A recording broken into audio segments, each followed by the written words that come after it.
Sippers, I'm Renee. I'm Martia. And I'm Demetrius. And we are Sip and Unwine, a true crime podcast. Hey, ladies. Hey, ladies. Hey, Sippers. Whoop, whoop. How Another doing? How y'all doing? Yes. I'm good. True It's Crime True Crime Tuesday. How's everybody doing? We are True Crime Tuesday. I'm doing good. Yeah. I'm great. Favorite day I'm of the week. great. Yep. How's your weeks going? We're good? We're good. Really I'm ready for the weekend. Okay. Oh, The okay. weekend. Well, speaking of the Same weekend, here. let's talk about the drinks, y'all. The drinks are important. So today's featured drink is called the Strawberry Alexander. So it is a tequila drink. And I do have a love-hate relationship with tequila because, you know, it kind of, it messes with me a little bit too much, but I can't stay away from it. But yeah, wow. I'll be some stuff to be going down when I be on a tequila. So I hope you get through the case, child. Woo, child. But you know, I do love my tequila. But yeah, so guys, if you guys aren't familiar with it, it will be on our Instagram. And if you're drinking it, if you make that drink, or if you're drinking out something else, please tag us. It is so good. Please try it. Yep. So we might be slurring midway or towards the end, but hopefully we'll try to keep it together for you guys. For sure. Yeah. So before we begin speaking on this week's true crime, we want to acknowledge the people that these crimes left a lasting impact on. We also want to send our heartfelt sympathy not only to the survivors, but to the loved ones and friends of the victims we are about to discuss in today's episode. So now it's time to get to the true crime of the week. So the location is Winter Park, Florida. We have a lot of Florida cases. There's a lot of stuff be going down in Florida. So I'm going to start this case off with a 911 call. And this is Danielle Redlick calling about her husband, Michael Redlick. So listen to this 911 call. What's going on at 1231 Temple Drive? I believe my husband is deceased. Okay. And why do you believe he's deceased? Because he's stiff and he's wounded. He might have had a heart attack. I don't know. Okay. Did you just find him? No, actually. It happened last night. It happened last night? Correct. Okay. How old is your husband? He's 65.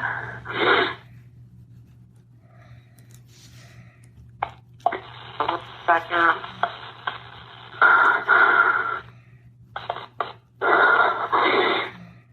So did you find him this morning? Because I know you said that you believed it happened last night. Did you see him last night? Was he okay, or was...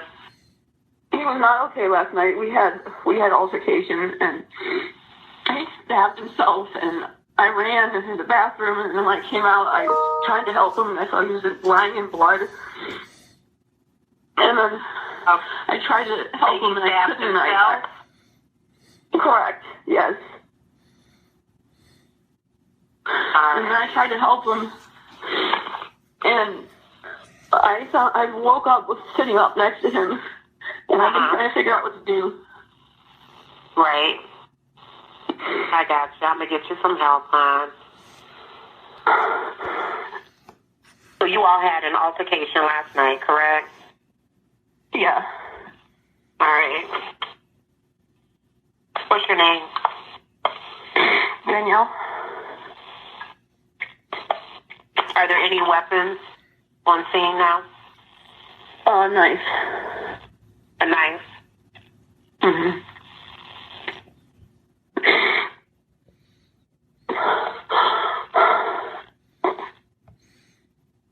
And you said he was 64, right? 65. I'm sorry? 65. 65.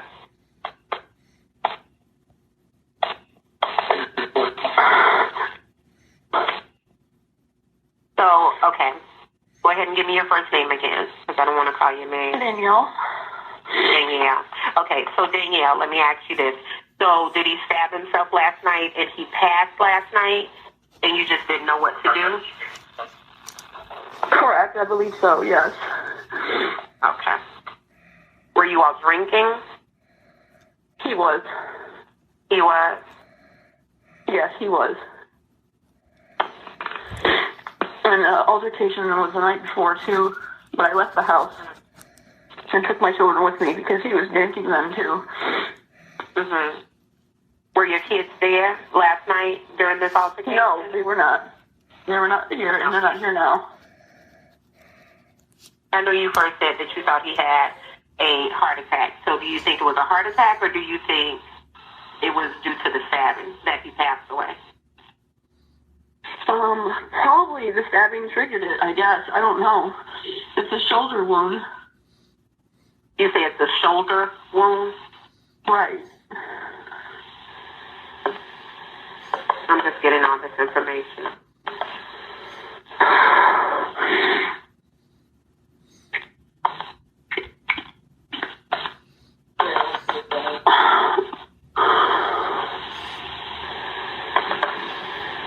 Okay.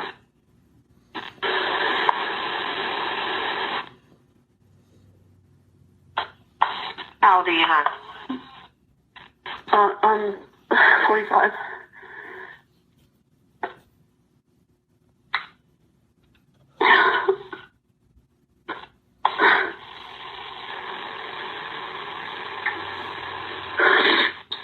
I'm just getting everything you told me into the call, okay? I have multiple units throughout, meaning I have police and fire. All right, so you guys heard that 911 call. So the the Winter Park police officers arrived around 9:30 a.m. on Saturday, January 12th, 2019, to a home on the 1200 block of Temple Drive concerning the death of 65-year-old Michael Redlick. At the time, police revealed to the public few details about the death, but just called it, quote unquote, suspicious. Michael Redlick, the victim, was a director of external affairs and partnership relations for the DeVos Sports Business Management program at the University of Central Florida. He started working there at the school in 2013.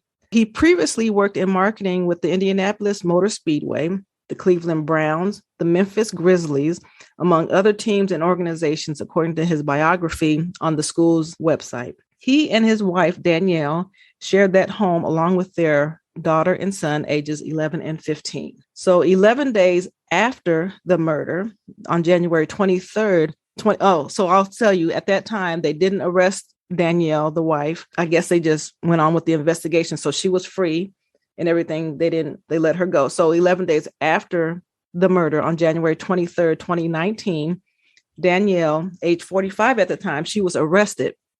But she wasn't arrested for her husband's death, but she was jailed because of a probation violation from a January 2018, that's the previous year, January 2018 arrest in Seminole County, Florida. So Danielle pleaded no contest to resisting an officer without violence and disorderly conduct in that case, which stemmed from a fight that she had at a Wawa gas station. Have you guys ever been to a Wawa gas station before? Have you ever been to I have with those. Girl, Really? Experience. I went there. Wawa? I was like, a Wawa. Girl, they have a lot of stuff going on. That's like what QT is here up north. But on steroids a little bit. It's not as big as Buc-ee's. Like a Buc-ee's is crazy. Like that's like a I'm going this weekend to Buc-ee's since you are you? Yes. And see, I've never been to a Buc-ee's. Oh, so that thing's on steroids for real. Oh, wow. That really has a lot of stuff. You know, you can get clothes in there. It's like shopping at like a mini mall. But a Wawa, that is like a QT for the people who are like, I don't know where else QT is. I know it's in the South, but I'm not sure if it's in other areas. But a Quick Trip, which they have, pizza or hot dogs or stuff like that. But a Wawa, they have like different, like you can actually order food like I can't even explain. It's like a little mini restaurants, like 2 different stations of different kinds of food, like sandwiches and, all other kind of, it's bigger than QT, but it's still good. So, yeah. So, so that was a side note. So back to the case, you guys. So her probation prohibits her from consuming alcohol, but the blood sample that was taken at the crime scene when the Winter Park police arrived at the crime scene, they took a sample of her blood and it showed it had alcohol in it. So that's why they arrested her, because she violated her probation, but not for the murder. Oh, wow. But let me back up to the case where she pleaded no contest, while she was on her probation. So get this, you guys. So Danielle was fighting with a woman in the back seat of a car on January 26, 2018. What? I can just envision this right The now. ghetto. Right. Girl, like, wow. so it was a man driving the car, and then Danielle and some other woman was in the back seat fighting. So he pulled into the Wawa gas station with them fighting in the back.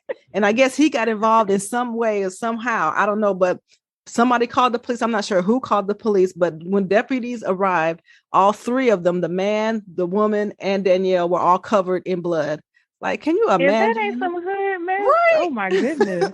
Right. But it was just like, yo, what's going on? Like, Wait, you fighting that hard? car. You're covered in blood? Covered in blood. I can't even imagine. Wow. Like, you a whole grown person at this point and you fighting like that 40 in a something. car. Right. Yeah. Like, I can't even imagine fighting in a car with somebody like enough to draw blood. I like, can't either. Yeah. And blood to be on everybody. Like, that's something crazy. So what happened? They said the trio had been out drinking when Danielle started arguing and later fighting with that woman, according to the man and woman who were involved in it. So, it's three of them.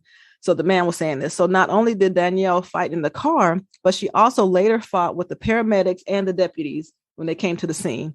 So she was really wilding out. She was really wilding out. She was on something else. So she was sentenced to a year probation in May, part of this plea agreement. So it was in May. So she had a whole year of being on probation where she couldn't consume alcohol. So it was only a few months later when her husband was found deceased, while she was still on probation January that following year. So that's why she was on probation, and it still was within that time frame. They can, test her blood at any time. While in jail for her probation violation, the judge ordered her to be held without bail for the murder of Michael Redlick. So this is while she was already in jail for a probation violation, and they charged her with the murder of her husband, Michael Redlick. So remember on that 911 call, she claimed that her husband, quote unquote, might have had a heart attack, but then later told the dispatcher that Michael Redlick stabbed himself during an argument the night before, which I'm not sure if anybody stabbing themselves. So at the hearing, they had a court hearing. The state listed factors that led the police to doubt her heart attack claim. So they said the witness said that Michael Redlick has showed signs of abuse by his wife, and then an autopsy ruled that his death was a homicide. So evidence suggested that Danielle Redlick used bleach to clean her husband's blood and was on a dating app prior to calling the police. So after she stabbed him, or get out of here. Yeah, after he was stabbed, I'll say it that way. After he was stabbed, then she was on a dating app before she called the police. I need you to just like people come into the world with no soul. Like that is crazy. I need you to reiterate that again. She got on her phone. She got on her phone on a dating app, I guess, to check her messages to see who hit her up before even calling the police. So I will tell you the time between her calling the police or when he was stabbed and when she called the police was about 11 hours. What? Yes. Oh my Wait. God. I thought you were going to say 11 minutes. Exactly. Almost a half a day is gone by. Yes. It's what happened that night. So she didn't call the police until that following morning. Oh my God. And they said she had an alcohol problem, not drugs. Yeah, it was just alcohol. That's all. I'm not trying to make an excuse, but oh my goodness. Yep. They didn't have anything about drugs. Yeah, but it was just alcohol. It was her issue. Court records did show that Danielle Redlick did file for divorce from Michael Redlick in March of 2018. So this is 10 months before the murder, describing their then 13-year marriage as irretrievably broken. A judge dismissed the petition indicating that Michael Redlick had not been properly served with divorce papers. But in her divorce petition, Danielle sought to share custody of the couple's two children, now 15 and 11, as well as alimony and the exclusive use of the couple's home on Temple Drive. Court paperwork described Danielle as an unemployed communications professional and a photographer. A person who knew the Redlicks told detectives that their relationship was rocky and toxic. Another friend said Danielle would get angry when she drank too much and once started throwing punches after about 5 drinks on a night out. So it looks like alcohol was her thing. Well, it probably just wasn't her thing. She probably should stay away from it. Right. So after her husband's death, paramedics took Danielle to a hospital because she had tried to kill herself. So after her husband's death, paramedics took Danielle to a hospital because she tried to kill herself, or she tried to hurt herself, because they did have in court records that after the dating app, after she checked that, she also searched ways to kill yourself or ways to commit suicide. I guess she was trying to kill herself during that time as well. So when police interviewed her the day of the murder, Danielle said, quote, "He found a text from another man to me. We had some issues, and last year he basically cheated on me, and it was a big, long, drawn out thing. And we finally came around to living together again and possibly trying to work it through. But I think that really wasn't happening. And in my mind, it was inevitably going to probably separate again," end quote. So that's her speaking on her marriage to the police. Wow. So during a pretrial hearing, Assistant State Attorney Ryan Vasco said prosecutors expected to call the couple's children to testify in their mother's trial against their own mother. So the kids were not even on her side at that point. So her defense attorney asked the judge to let her bond out of jail. Like originally, she was being held without bond, so she was not able to get out, but she was being held at the Orange County Jail without bond on the murder charge and on a $15,000 bond on tampering charge. Because, when she tried to clean the scene with bleach or whatever. So she had a tampering charge on that, tampering with evidence. So Danielle's attorney did a lot within that 11 hours. She did. Killed him. Wow. Mm-hmm. Yeah. So Danielle's attorney said that if she was released, she will look for a job and resume attending church. So the judge denied her request and she remained in jail. The state offered her a plea deal of manslaughter and to serve 10 and a half years in prison instead of going to trial. She rejected the deal. She wanted to go to a jury trial where, if found guilty of second-degree murder, she would most likely get life in prison. But she said she was going to roll the dice and, go for the jury trial. So she was expected to go to trial May 11th, 2020. But we all know what happened in 2020 around that time. The COVID. So, everything got shut down, pushed back. It pushed everything back. It did. So she was in prison during this time. So, yeah. So she did ask to be let out during this time, but the judge denied it. Her court case finally came around in 2022. It was 2 years after that. So she's been in jail this whole time. She wasn't let out, even though, COVID and all that, because they did let a lot of people out, I remember, during this time, but not her. So she was in there. So her court case started June 9th. 2022, and that's 3.5 years after the murder. Danielle would use the self-defense plea. Danielle, age 48 now, at the start of the trial, she said that she stabbed her husband. So now she's saying she did stab her husband once in self-defense after he attacked her. She says that she was scared and she was in fear for her life and she thought she was going to die. But prosecutors argued that the nature of his wounds and her behavior afterwards, cleaning the killing scene and checking the dating app and researching, suicide and everything else, and waiting 11 hours to call the police showed otherwise. It wasn't, self-defense. Danielle's attorney said that she stabbed her husband in self-defense after he pinned and smothered her against a kitchen island in a rage because she was texting another man. She hid in the bathroom for some time and later discovered a bloody trail leading to her husband, who was already dead at the time after she came out of the bathroom. So the medical examiner testified that the stab wound caused Michael's death after going through a large vein and puncturing his lung. He also said that superficial cuts were on his face, on Michael's face and his torso, and bruises that could, quote unquote, possibly be defensive wounds. After all this, the jury deliberates and they come back with a verdict, you guys. Wow.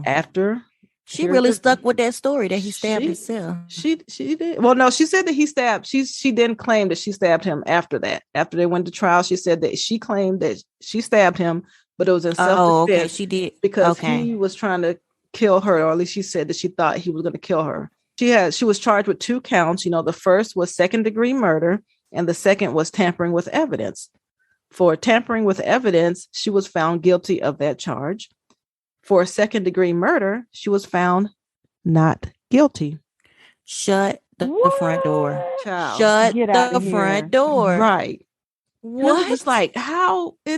I can't believe that. He was stabbed and there was, so they believed her self-defense claim. So, she was found not guilty of second-degree murder, but guilty of, cleaning up or whatever she did after he was stabbed. What? And for that, she was sentenced to 1 year of probation. What? So she never even went to prison? Nope. Wow. Oh, my gosh. Nope. So she got off, but she got off, with the case, but she got smacked in the face with the aftermath with her 2 kids who didn't want to have anything to do with her after that. So her now adult daughter asked Danielle to permanently be prohibited from contacting them ever again. So her kids are done with her. I guess it looks like they don't want to ever talk to her again, but maybe things may change later because they're still kind of young, young adults, but still young. And now, before I close the case on Danielle, there's another interesting twist that I want to put out there. Danielle and Michael's relationship was complicated, but their backstory is even more complex. Michael was once Danielle's stepfather. Wait a minute. What? Wait a minute. So police believe that Michael married Danielle's mother, Kathleen Aquino, to help her get better health insurance. She was suffering from breast cancer at the time. So after her mother passed away, Michael reportedly fell in love with Danielle, who was 20 years younger than him. And Danielle and Michael were married. And I guess they thought they was going to live happily ever after. Yeah, that was a plot twist. I was not ready for this. So here is a snippet I'm going to play for you, ladies and sippers, on, while Danielle was on the stand during her trial. She was describing how her and Michael's relationship came about. You guys got to listen to this. Listen. When did you first meet Michael? I think it's like 1996. I was about 22, 23 years old. What are the circumstances of you meeting him? Well, I actually met him through my mother. He and I came together under kind of unique circumstances, but prior to us, he was actually dating my mother. Was that the extent of the relationship that he had with your mother, dating? I'm sorry, say that again? Did they go beyond dating? Yes. They had a kind of spontaneous marriage. Yes. She had... When did they get married? I think that was in 97. So was Michael your stepfather at one point? I guess technically, however, I didn't look at him that way. How long were they married? They were only married, I think, 6 months. They were together a couple years. So they were together for a couple of years? Yes. And how old were you during that time? 22, 23 years old. What's the age difference between you and Mr. Redlick? 21 years. So how do we go from stepdad to something else? Well, my mother and my stepfather had split up after 20 years, and my mom met Michael, and they started dating. And she discovered shortly after they were dating that she had an aggressive stage 4 breast cancer. And she only had so long to live. And so they got married in Vegas. And within 3 to 6 months after that, she passed away. And so they had been living in a home together with my 2 younger siblings. I'm the oldest of 5, actually. What's the age difference between you and your siblings? I think the youngest would be 13. So I was like 25 at that point. So how much older than your sisters are you? At least a decade, but there's 5 of us, so they fall all in between. But you're the oldest? Yes. Okay. So if you can continue explaining how the relationship between you and Michael goes from step-parent to wife. So after my mother passed, the 2 younger children were in high school, my younger brother and sister, and they were living in the home with Michael and my mother. And so after she passed, my younger brother went to live with my stepfather, back with him, and Michael had asked me if I wanted to move in, that he would continue to rent the home that they were renting so that my sister could at least finish another year of high school where she was. And so I agreed. And I was working and going to school at the time. And that's kind of how things got started. We were just What was friends. he doing? What was his employment at that time? I think he was working for the Cavaliers, the Cleveland Cavaliers at that point. Basketball franchise? Yes, but then switched over to the Cleveland Browns. A football franchise? Yes. In Ohio, Cleveland, Ohio? Correct, in Cleveland. Okay. So did you move into the home? I did. Mm-hmm. How does it progress from there? Well, I mean, we were just kind of handling the domestic duties with the kids, sort of, and I was working, and he was encouraging me professionally, and sort of became friendly. Was very supportive, and there's time of loss for both of us, and we sort of bonded. And eventually, it turned into a romantic relationship. I was going to school and working part-time at one point, or at that time, and he started coming up to the place that I worked. I was a bartender at night, so he started coming up to all the shifts that I was working and just visiting with me. And after that, he started inviting me to do more things together, and we sort of, and I grew to enjoy it, and he was kind of worldly and smart, so these are new and exciting things for me. So at some point, it turned into a romantic relationship. You said that he was encouraging you professionally. What do you mean by that? Well, I was young, and like I said, I was going to school. He had a lot of contacts, a huge network, and I think he had introduced me to some of his contacts, and I got my first real professional job, I guess you'd say, through him, and just kind of entering the business world. Was that in Cleveland as well? It was in Cleveland, yes. So we've gone from you moving back in, helping with the domestic duties, to you being at work, him coming to work while you're working and going on dates. Yes. And at this point, does it continue to progress into a romantic relationship? Yes, and that was over a period of time. It didn't. We were friends, and I didn't really look at him that way. It was a couple years at that point before it became a romantic relationship. Was he still living in Cleveland, or did he ever leave? He was living in Cleveland, yes. At some point, did he leave Cleveland? He did. Did you guys leave together? Yes. Well, no, not initially. Tell the court how that came about. Well, he was pretty ambitious with his career at that point. He had practiced law for 13 years and went back to school later in life to pursue his passions in sports. And so that's when he started to work for, the Cleveland Browns and the Cavaliers and professional sports teams. And he was looking for other opportunities, and he was moving up in the industry pretty quickly. So there was an opportunity that came upon him to move with the Memphis Grizzlies, an NBA team in Memphis, Tennessee. And he was excited about it, and he actually got the job, and it was a big move up for him. At the time when he got the Memphis job, were you guys living together? We were. Was it your siblings there as well, or was it just you and Michael? My sister was there, my younger sister, yes. So when he gets the job, do you move together, or does he move on his own? He asks me to move with him, but at that point, I hadn't really disclosed to my family that we were actually seeing each other. So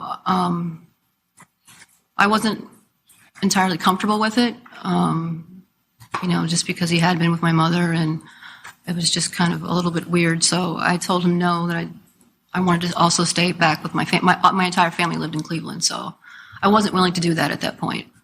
And do you remember what year this would have been? 2000-ish. 2000? Yes. Okay. At some point, did that change? Did you make it to Memphis? Yes. At that point, he was buying me plane tickets just about every weekend. And so he was flying me to Memphis and show me around.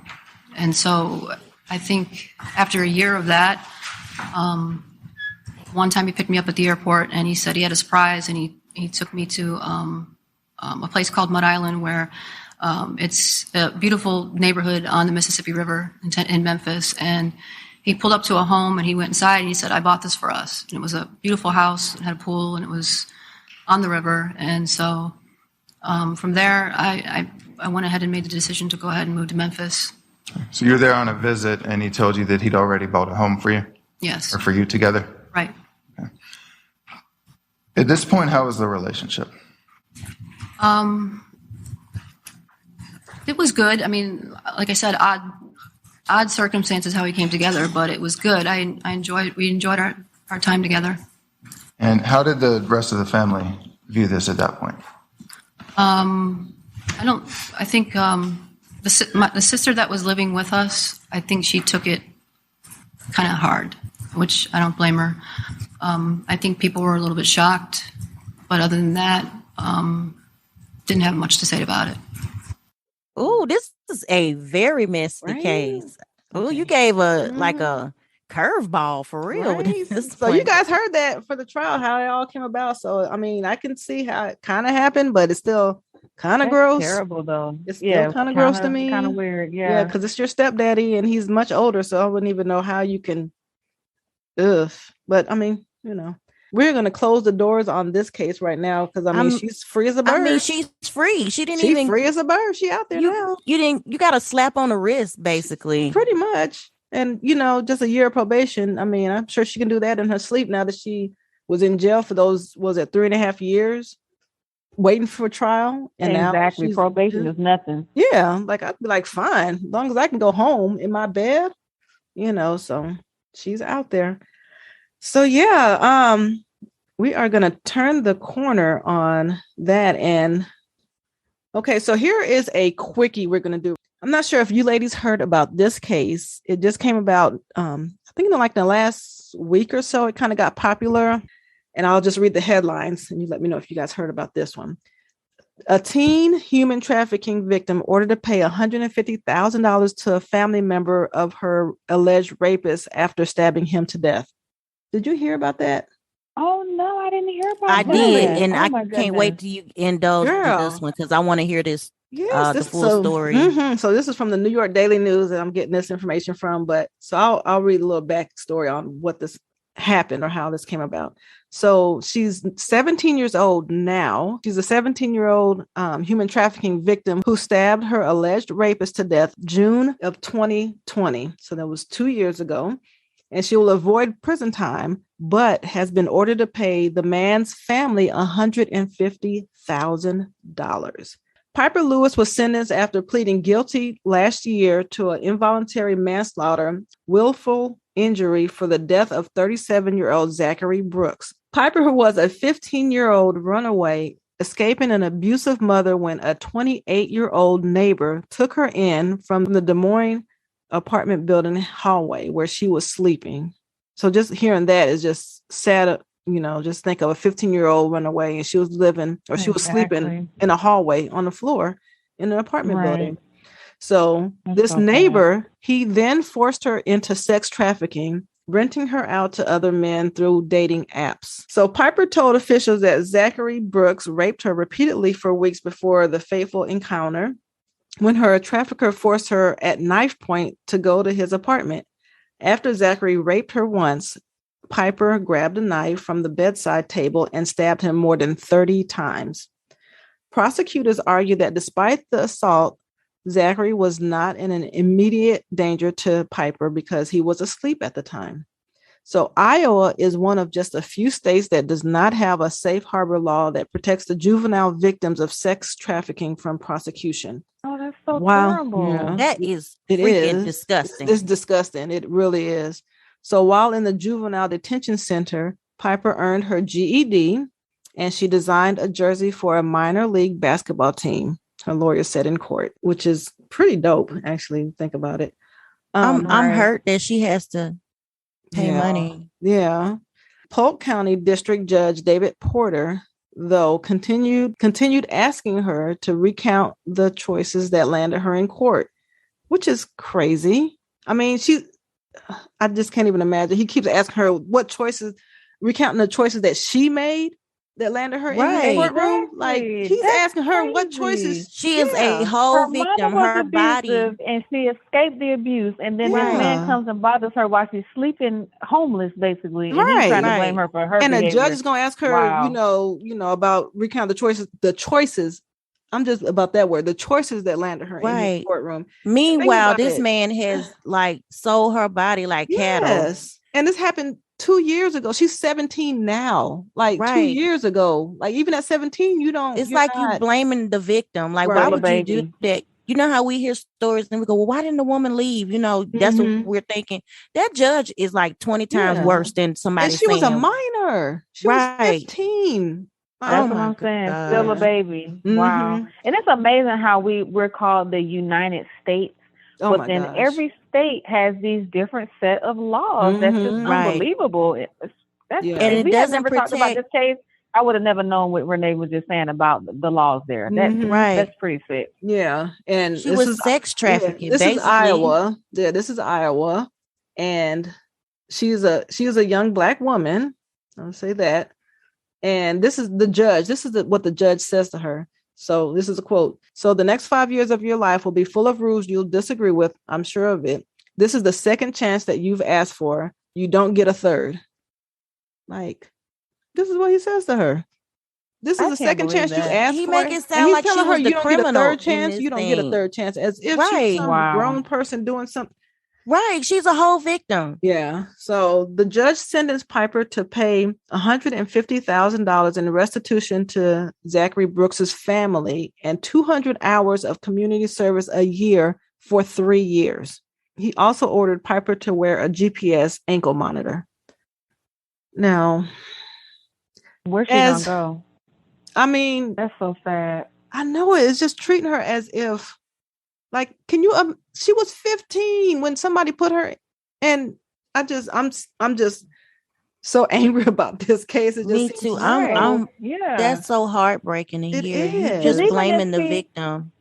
Exactly, because even if, let's say, if it wasn't an abusive situation, even if she ran away, it's not like she was caught breaking into a store, robbing somebody at gunpoint, selling drugs or doing drugs. Right. She is literally blaming this baby girl because she was a baby at 15. And she was I don't care how grown people are.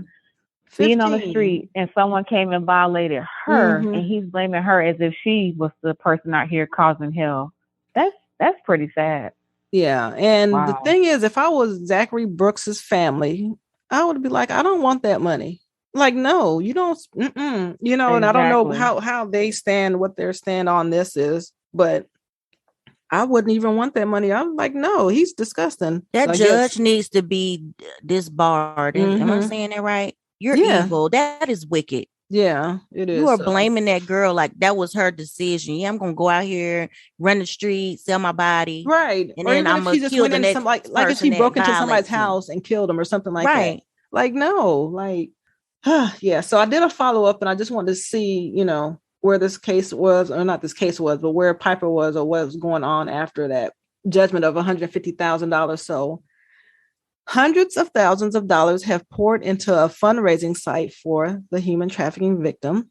And she currently, as of September 14th, they had $350,000 in her GoFundMe account. And that's what I hope they can help her find housing and resources when if she didn't graduate, get a GED or whatever. That's what I hope happens in this case. Right. So hopefully she gets to keep the extra money that's over the $150,000. So what happened was her former teacher, Leland Schipper, I think that's how you pronounce his name, Schipper, and he taught her freshman math, and he organized the fundraiser to help cover the restitution cost because he heard about this case as well. But yeah, so the teacher actually stepped in and did the GoFundMe because they realized that this was some BS. So now Piper's attorneys say that they have to determine whether Iowa law, which is crazy, but they have to determine if Iowa law will allow the donated money to be used to pay the $150,000 in court-ordered restitution. Oh, that sucks. So if it comes back to say, you know, well, no, it can't be, you know, donations. It has to be her actually giving the money that she earns or something. I hope not.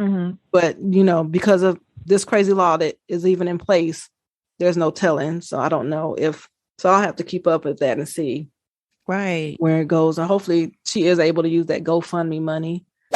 If you guys heard in Conyers, Georgia, are you guys familiar with Conyers, Georgia? You know where that is? That sounds familiar. A little bit. It's in Rockdale County. So what they're saying is a man was shot to death over what they said was a misplaced DoorDash order.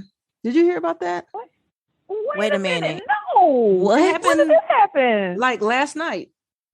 I think it was last night. Yeah. He was shot because of an order being wrong? So the deputies responded to a shooting call at the Tall Oaks apartment around 1:11 a.m. So the sheriff said, you heard about that? I know what that's at. That is terrible. That is, So the sheriff's office says that 20-year-old Fernando Solomon had an order from DoorDash, but it was mistakenly delivered to the home next door. So when Solomon went to retrieve the food, investigators said that's when he was shot. Oh. So Zaire Watson, he was 22 years old. He's facing charges of murder and aggravated assault and felony murder in connection with the shooting. So what it seems like is the home on Tall Oaks Drive had a Ring camera. So the incident report says that Watson, Zaire Watson, the man who shot him, his father saw the victim on the video at the door and then called his son who was inside the house and said, I guess somebody's outside. So police reports say that Zaire Watson, the shooter, admitted to shooting Solomon after he saw the victim reach into his pocket. And it goes on to say that Zaire's father came to the scene he was trying to understand why they was detaining his son. And so Fernando's father also was at the scene, seeing what happened and seeing why his son had been shot. Actually. Oh wow, that's so sad. Good grief. People losing their lives over nothing. Yeah, but right. What was your reasoning? God did not intend for us to lose our life over a wrong delivery of DoorDash. I guess I can kind of see what might have happened. Buddy saw the guy in his front door and he just started shooting, which is stupid anyway, because he didn't try to come in, but people are a little trigger happy sometimes. Somebody's at your door and you're thinking something's going to happen. That is horrible. But so this is just a warning to you guys. If you guys see your food delivered or even your package, your Amazon package delivered at the wrong address, don't just go pick it up. Like knock on the door first, maybe. And be like, hey, this is mine. I'm getting, what I'm saying? Or something like that. But that's terrible, man. It is. I'm thinking I would just go next door to get my food because I'd be like, oh, I see it's delivered. Somebody put it the wrong place. I'll go get it because it's my food. I paid for it. And I'll just go get it. But to think that you lose your life over that. Right. Would just sad. Like literally have no idea that you're going outside to get food and your family is never going to see you alive again. Like that just blows to my get mind. food. Yeah. So now he's, and now Zaire is facing murder charges. So he'll probably be up in jail for the rest of his life as well. Over something kind of silly. Man. Very senseless. Because you should have just asked the guy, why are you there? Like, right. Or not even, or just keep looking to see what he does and then watch him walk away with his food. All righty. So this last segment, I don't even know what to label it. It's more of a take another sip, but it's kind of funny. I wanted to end on a high note. So I'll read. I'll read the headline. Let me know if you guys heard about this or seen this. A nursing home has been forced to apologize for hiring a stripper to perform for senior citizens in wheelchairs. Have you heard that story? Really? The Taiwan Veterans Home, a state-run facility for retired Army personnel in Taiwan, paid the adult entertainer for a steamy show to celebrate Mid-Autumn Festival, which is an important holiday in Chinese culture, where people gather to celebrate rice and wheat harvest of the season. There's a video, and I'm going to put the video on Instagram, guys. So if you guys haven't seen it, go to our Instagram page. I'll have it there. So there was a video of a raunchy performance, and it was filmed by an attendee before it was posted to social media and quickly went viral. Oh my gosh, you guys got to see the pictures. You got to see the pictures too. How did I miss it? I don't know how oh my gosh. So the kinky clip shows the masked up erotic dancer. So she had a mask on, she was being COVID safe. And, she had on lingerie and stuff. And she was giving one elderly man, a lap dance, and she was thrusting her breast in his face and stuff. So the man doesn't, he didn't appear to mind much. So, but they also can see him, one man squeezing her boobs. Oh, and, while she enthusiastically gyrates.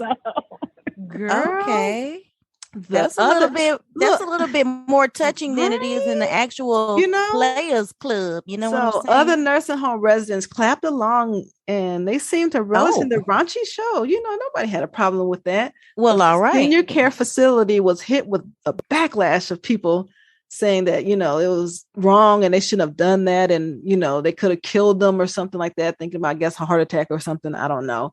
But I was about to say, wait a minute, what? Girl, but I get it. Let me tell you something. Why do people think because you're an elder, you should not be enjoying life? Right. I'm just like, they was living their best adults. life. Those are adults. But yeah, they are adults. They grown. The facility had to give a statement. So what they said was the intention of the event was to entertain residents and make them happy. And we are sorry for the offense that was caused. A nursing home spokesman added that the Mid-Autumn Festival parties had been canceled at the nursing home for the previous years due to COVID. So to lift the residents' spirits, they arranged for the stripper to perform the show. I don't see nothing wrong with what they did. However, they conceded that the erotic dancers' actions were, quote unquote, too enthusiastic and fiery, and that they would be more cautious when planning such events in the future. So I will say that even though they had the strippers, they did have a more calmer side, of activities, of stuff going on. So they had other things like bingo and karaoke in the adjoining nursing hall that other people could have attended, but they rather seen the show. So they had options. They had options. Okay. But even if somebody would have departed the earth during that time, at least they would have been leaving out here happy. You know what I'm saying? Like, man, come on now. So I wonder how many men opted out of that show and was like, no, I'm going to play bingo, or karaoke. Oh, wow. Right.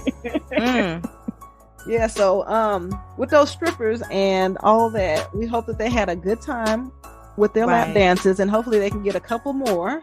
Right. Because, exactly. They're grown men. They know what they want and exactly. Whatever. So with that, it is time to say goodbye, sippers. Oh, no. Ladies. It's that time already? It is that time. And this it's a good time talking to you ladies, but we do have to go, sippers. We have to prepare for our next case. Yes. This one was a very great episode. Yes. All right. Well, sippers, see you guys later. Until next time. Bye. Bye, ladies. Bye, sippers. Bye, ladies. Bye, sippers. Bye, ladies. Bye.